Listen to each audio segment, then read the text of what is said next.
बिस्मिल्लाहिर्रहमानिर्रहीम। आज हम अमूर तबिया में अरकान के मुतल्लक़ बातचीत करेंगे।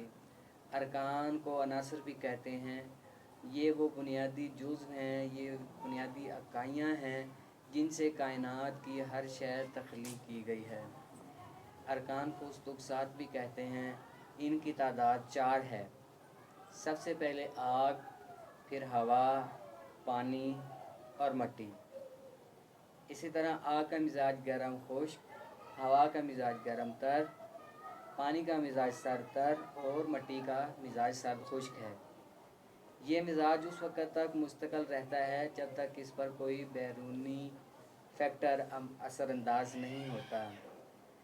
आप इसकी मिसाल इस तरह लीजिए कि जैसे मट्टी में पानी को मिलाकर एक नुक़दा सा बना लिया जाता है और फिर उसको हवा में रख के खुश्क कर लिया जाता है और आग में तपाकर उसकी ईंट बना ली जाती है। तो कारखाना कुदरत में भी इसको इन अनासर के साथ भी यही कुछ सलूक किया जाता है। इसमें दो लतीफ़ अज्जा हैं, दो लतीफ़ अनासर हैं और दो गलीज़ अनासर हैं, यानी गाढ़े अनासर हैं जिनके वजूद को देखा जा सकता है और छुआ जा सकता है। आग को भी छुआ जा सकता है लेकिन इतनी देर नहीं जितनी देर पानी और मट्टी को छुआ जा सकता है।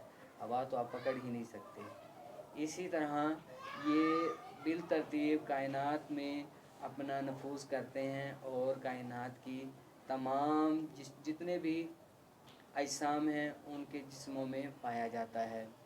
गर्मी खुश्की, सर्दी तरी और गर्मी तरी और सर्दी तरी वगैरह। तो ये अरकान या अनासर बुनियादी चीज़ें हैं और सबसे पहले शेख रईस बुली सिन्हा साहब ने इसको बयान फरमाया है। उम्मीद करते हैं आज का सबक आपके लिए बहुत मालूमात लेकर आया है। Thank you.